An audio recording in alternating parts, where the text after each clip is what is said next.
Hi everyone, my name is Deborah Nell and I'm a communication specialist and a facilitator, and I'm delighted today to be here facilitating with these beautiful ladies who are all from Lux Live Property Group. Now, Lux Live are a group of professionals who have amazing knowledge and insight into the property market and the property world, particularly in South Africa. So I'm here with Marissa and with Lubona and with Joelle. Thanks for joining me, ladies. I look forward to some interesting topics and learning a lot about the property market, which is something that the average layman really doesn't know a lot about. So we're calling this Unlocking the South African Property Market. Marissa, I'd like to start with you, and I'd like to just chat about the state of the South African property market at the moment, and perhaps give us some insights into the trends and what's happening in South Africa in the property market at the moment. Well, from personal experience, but also speaking to colleagues, this year has not been the best year, and I think this is influenced by several factors. First, I want to start that the previous year and the year before were amazing years, which was quite unusual for our expectations and predictions were that COVID is going to cause a lot of trouble in the property market. We saw just the opposite. I think last year, I don't know if you would agree, ladies, but we probably had our best the year before in the COVID years. They were absolutely amazing. So we kind of almost expected that the market will stay high. This year we saw several interest rate hikes. I think that definitely affected people in a negative way. Another thing that we saw is this massive increase in load shedding, and what I think is it's kind of got this a little bit of a negative feeling. The whole world is going currently into a lot of trouble, so people are holding. That's what we're seeing. So in terms of sales, we're seeing very slow sales. In fact, I spoke to a bond originator and they said same time last year they had double the amount of bonds that they did this year. It just shows you half. This is massive. What we are though experiencing is a tremendous increase in rentals, because with property you have to live somewhere. So rentals, whether it's upsizing or downsizing, those people that can afford to buy are choosing to rent rather and see where the market is going. I don't know, Lubona, what is your experience? The experience is the same. The sales have gone down tremendously. So what I've seen, what's happening is because of the interest rates, so you're looking at everybody's costs going up by 37%, somewhere there. So that has thrown out a lot of people, especially the low and middle class. So the sales that we're seeing now are more of the multi-million houses. So you're looking at business people and all that. So our normal middle-end earners, the economy has literally thrown them away. So our sales have gone down, but we, like Marisha said, we're looking at an increase in rentals, and we're still there though. So Joelle, maybe I can ask you then, if I'm going into the property market because of all of these factors, is it actually better to buy or rent, or is there a lot of things that depend on? So I specialize more in the high-end properties, so I don't really think those people feel it as much as maybe like Lubona was saying, your middle class and the lower end. However, we are noticing that a lot of people are also immigrating. They're either immigrating or semi-migrating, and then they're selling, and before they leave they may be renting, so we are noticing quite a bit of that. Okay. And in terms of myself, is property a good investment right now with all of those things to consider? Property is always a good investment, but the right property, and that is, I think, what we always have to distinguish and not just give one general answer, because what I'm seeing is with your very high-end, very luxury properties, if you were to buy it as an investment in order to rent it out, you will not make any money. Your returns in the top end estate in Gauteng, should I say, if you were to buy an apartment, your return after you discount your rates and taxes, levy, and so on is about between 2 and 3%, which is minute. You may as well just put the money in a money market account and forget about it, because then it also doesn't come with the extra responsibility of insurance and maintenance and so on.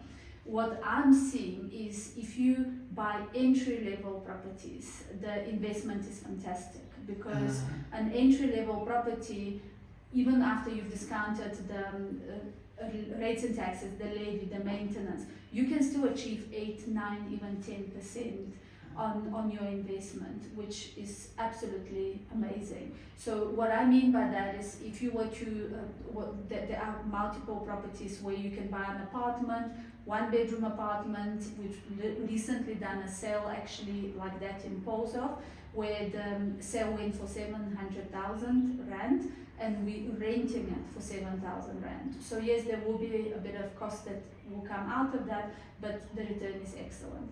So property to me is always good, because once you've bought the right place and it's in the right location and it has the right tenant, super important that we screen the tenants carefully, but once you've got all these things aligned, it is paying back constantly.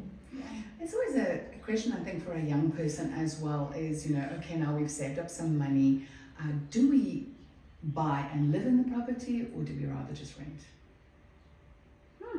Interesting question, Bona. It's always best to buy, because I always say when you buy a property, remember it's yours. Of course, there'll be maintenance costs and everything, but like you said, entry level. So you just have to work with an agent. That's why it's very important that you work with a professional. So, and you work with a boutique agent, people that are going to give you attention, that are going to teach you and tell you the truth. So you're going to buy a property that will be within your range. So I would say, if you can afford to buy and you qualify for a property, rather buy than rent, honestly. And I think integrity is important there. You were mentioning the boutique. So you want an agent that is going to give you that personal attention, that's going to be honest with you, that has your best interest in heart, at heart, obviously. That's very important to us as well. Joel and Marisha can attest to that. Integrity, high levels of integrity, we don't compromise. So we give the seller the service as much as we give the buyer the service. So it's important when you're looking around for a yes. professional that you get a professional. Yes, you need to get a professional, and there are a lot of street agents out there, but just make sure that you get professionals, then you won't go wrong. Someone you can trust and who specializes in the area that you're looking at. Yeah, knowledge is key. I mean, they will be able to tell you, obviously then I'm assuming what the value is in the area, how things are moving in the area. And also I think you guys are such professionals now, you can look at a property and point out where there are problems, or where the benefits are, where the value is, where the investment is. So yeah, I think a lot of it has to do with getting yourself a professional to assist you, because it's quite a big decision. It's just something you can be involved in for a year or two. You're locking yourself in for 20 years or more if you are investing in a property. So it's important to have an important person. One of the things I wanted to ask you guys about is the foreign market. There seems to be, if I'm a foreigner and I'm interested in buying in South Africa, am I going to jump through hoops? Is it a very difficult process? Not at all. No, not at all. Very easy. So the banks are actually giving the foreigners also 50% bond. So if you've got 50%, you can actually get a finance from the banks. And if it's a cash deal, it's very easy. We've sold a lot to foreigners. We've relocated foreigners, renters as well. Very easy. We make it very easy because we've been around.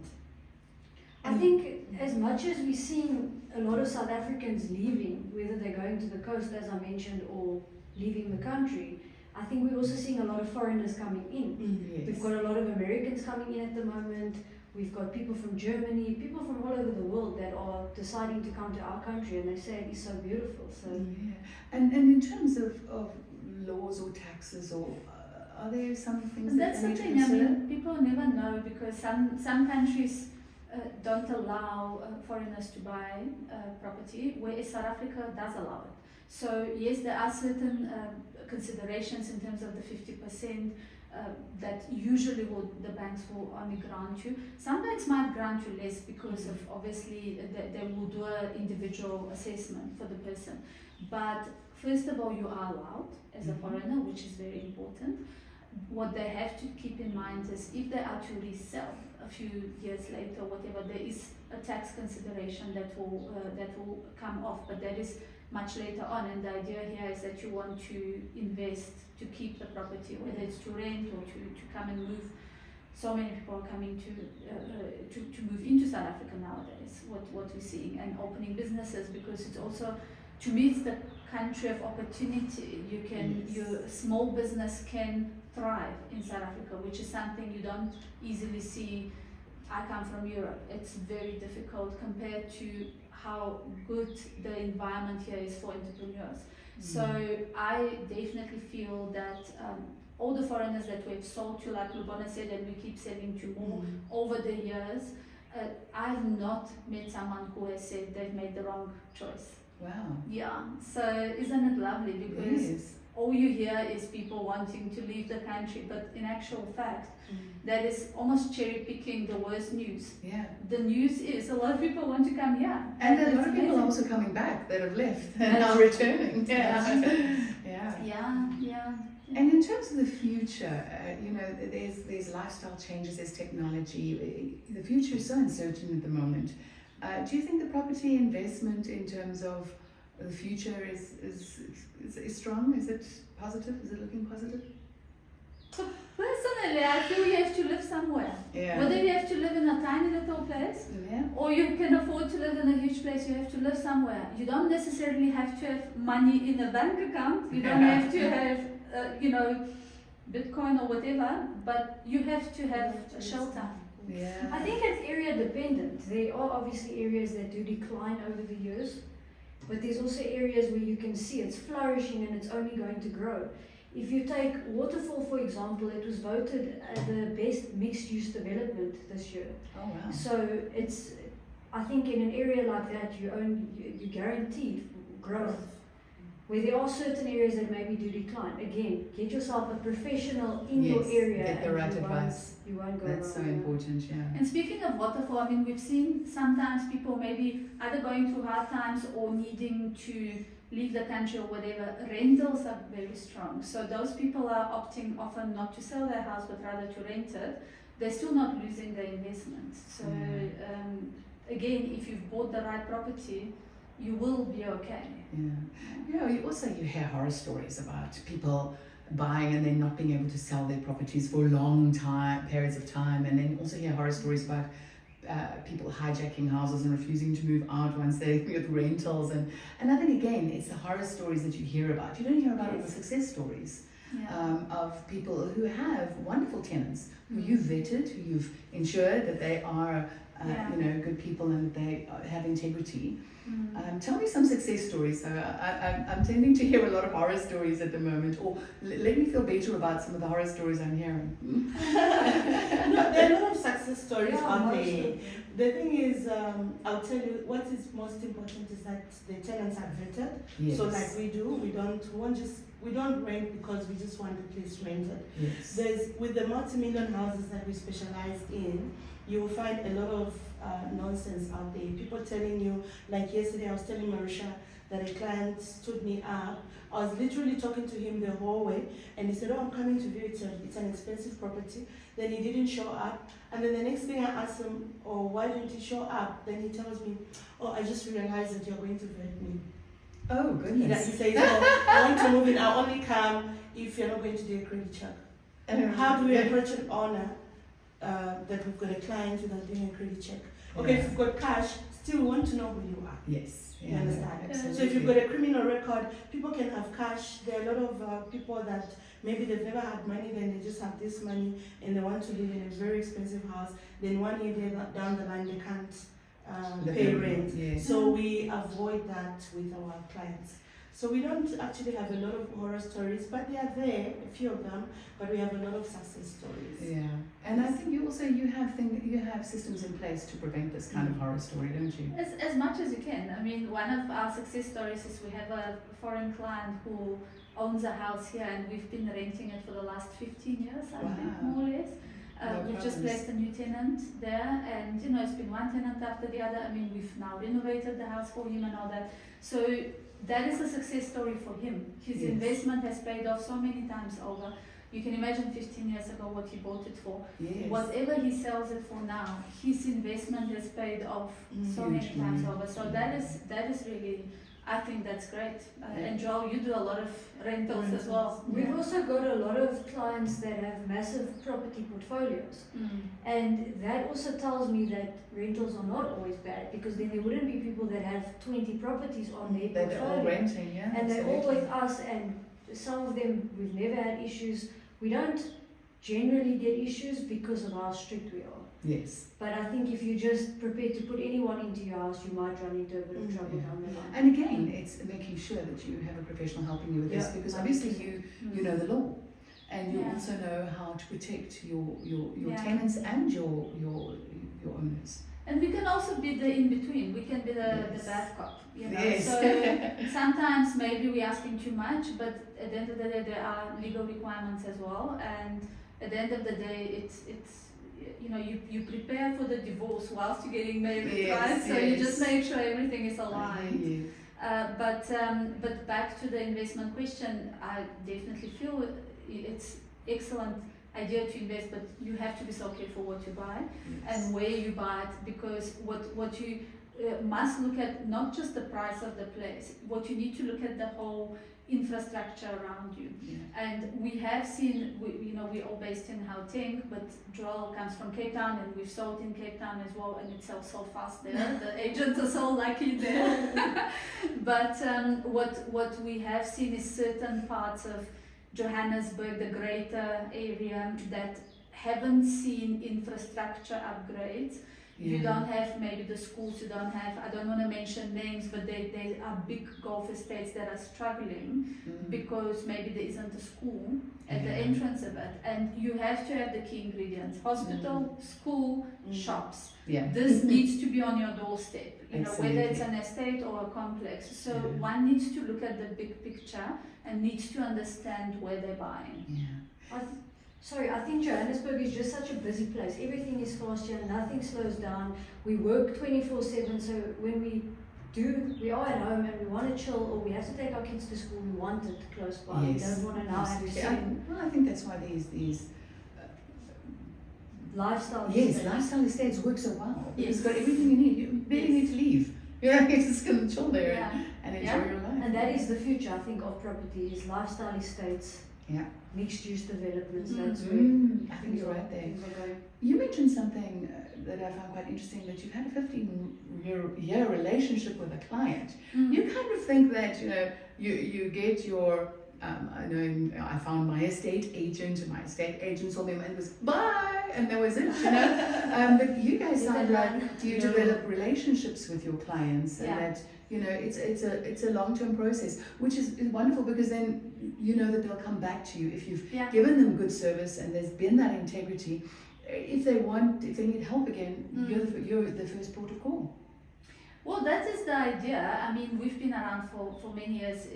I've been in property for over 20 years now, and what I found out early on is, I mean, it was so quiet. There were days when I, was sitting, no one's ringing, no one's interested in my services many years ago. And a friend of mine kept telling me, just keep at it, because when you build the relationships, it keeps paying off. And I think it goes both ways. For some of our investors, I mean, Joel has people that we have, 6 or 7 of their properties, 8, 9 properties in some cases, for years, these people. And for them it's peace of mind. For us it's also peace of mind. If we look after you, Yes. you will just leave your properties with us. Lubona has people that keep coming back to her as well. But it's important to have that, because it's a lot of money. And if you are trustworthy and the person can trust you, they can keep giving you more of their investments to look after.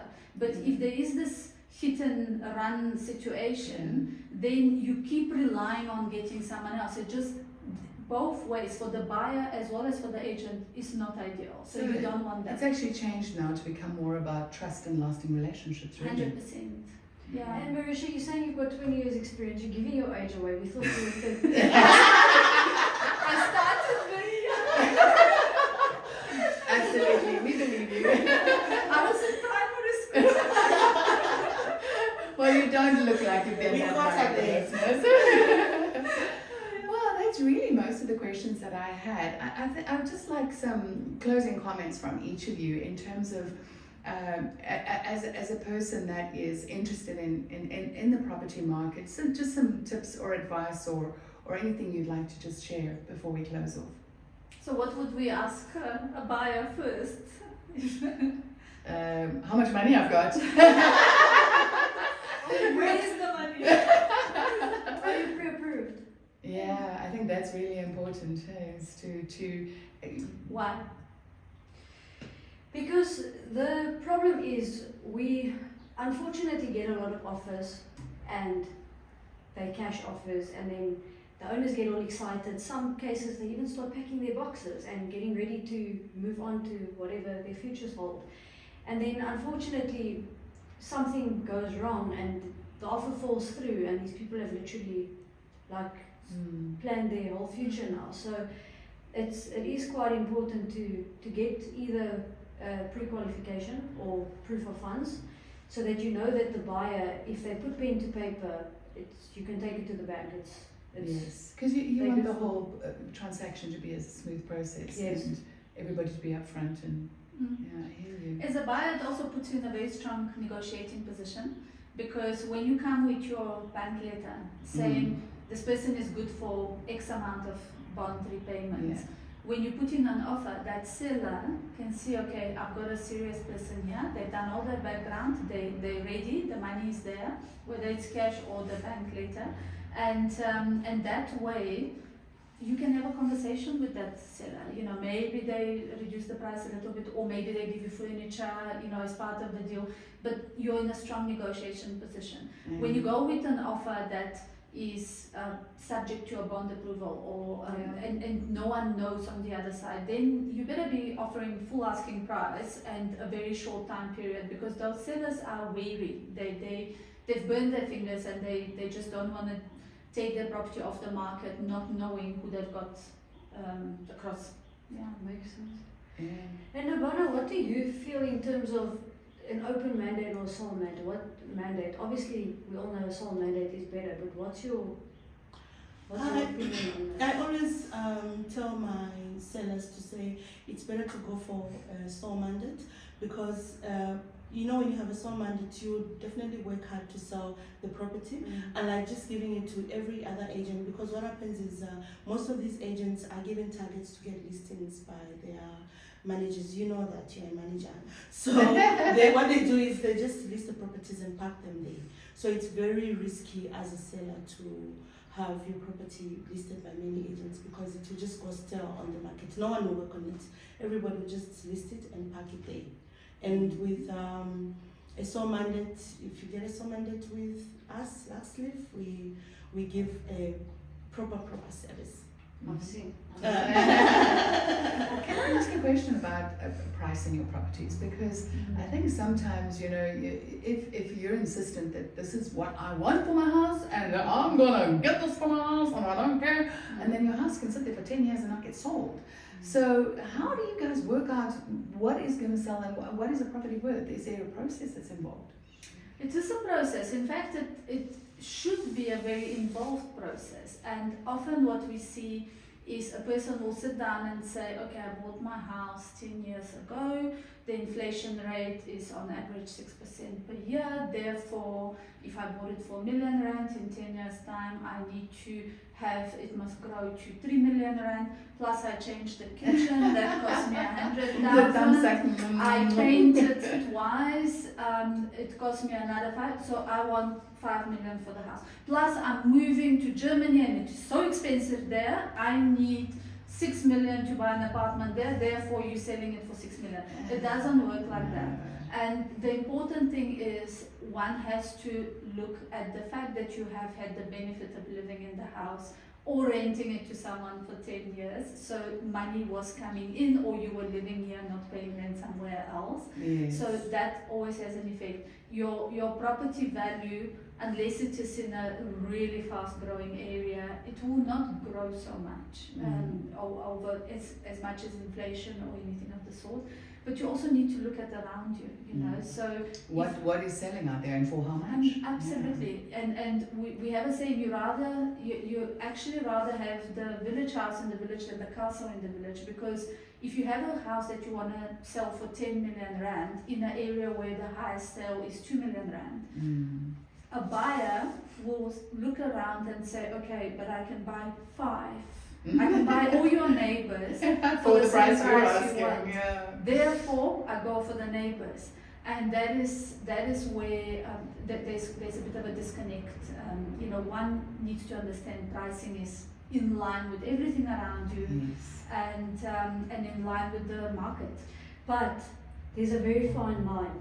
So what a lot of sellers do is what she's saying, look at what's selling. They go on to Property 24, private property, that's our main portals.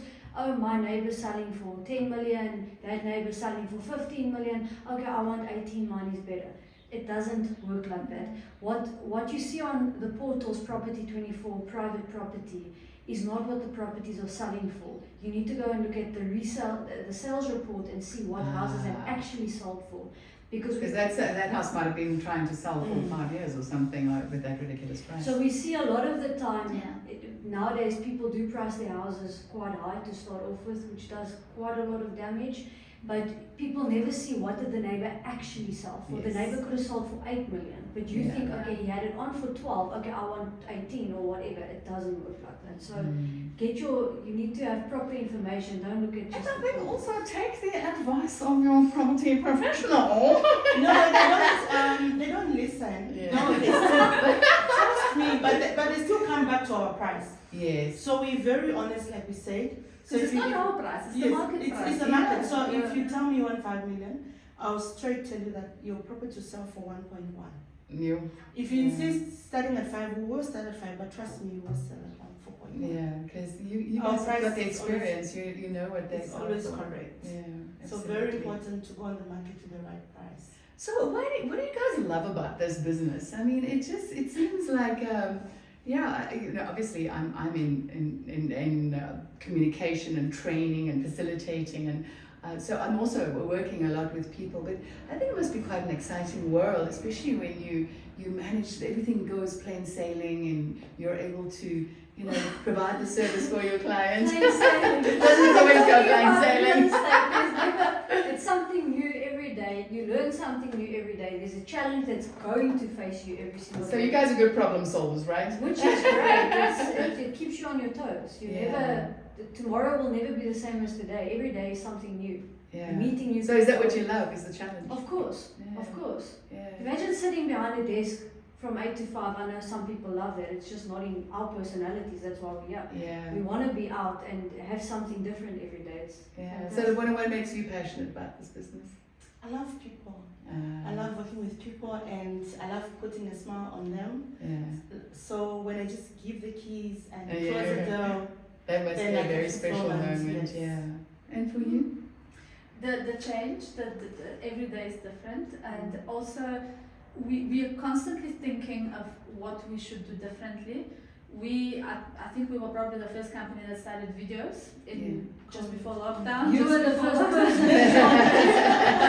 You keep thinking, what can I do next? What is a way to improve not just my experience, but the houses. You want to showcase your stuff the best possible way. This is our product, our properties, our owners. It's our stuff. So I get so excited when you're like, okay, there's a new way of getting more eyeballs on our properties. Whether that is with YouTube now, TikTok is starting to make an appearance. We're looking at social media a lot. And now we're doing a podcast. But that's forward thinking, to find it, because obviously your job is to make this whole process as successful as possible for your clients. And it sounds like you really are pulling the stops to do that. So well done. I think that it's really exciting talking to you ladies. Marisha, what made you originally start the whole social media, let's go that route, let's be different? Gosh, I need to think. I actually remember very It's your sons. carefully. I remember when they announced, I think they gave us 5 days or something. They said, no, COVID's coming and you prepare and we're going to be locking you down for 20 days, I think it was, whatever. Initially, And I yeah. thought, what are we going to sell to pay off? Can we cut off subscriptions? You know, how are we going to survive? And then I thought, but we've got all these houses, let's do videos. Remember, ladies, we ran around, we took the most rubbish videos ever. Immediately. Shaking hands and whatever, but we saw the power of it. We were doing those Zoom calls and some of those. And we saw it in the lockdown, remember? We sold in the lockdowns, lockdown. and we had 20-30 people show up at the Zoom calls. And Wow.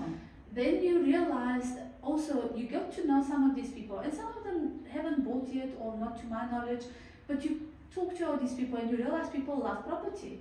And what you see on, if you just put your property on a portal, it's almost like you put in a painting and we're looking at it and it's nice, but I'm not an artist, so I can't see what someone else might see. By describing a property on a video and by maybe pointing out the elements that you love, the other person might love them as well. They just never noticed, you Yes. know. And you know what to look for. Exactly. So, or maybe we heard someone else describe something. So by using social media, it's a lot more interactive. You can adjust. Sometimes people will say, oh, that thumbnail photo, you know, YouTube works better than the other one. Yesterday I was changing, I'm advertising a house for 42 million rand, and our marketing lady posted on YouTube a question to the audience saying, which front pic do you guys prefer? And that was a different pic than I had chosen for the normal adverts, the adverts that go on the portals. So I immediately changed the pic that the majority of the audience preferred.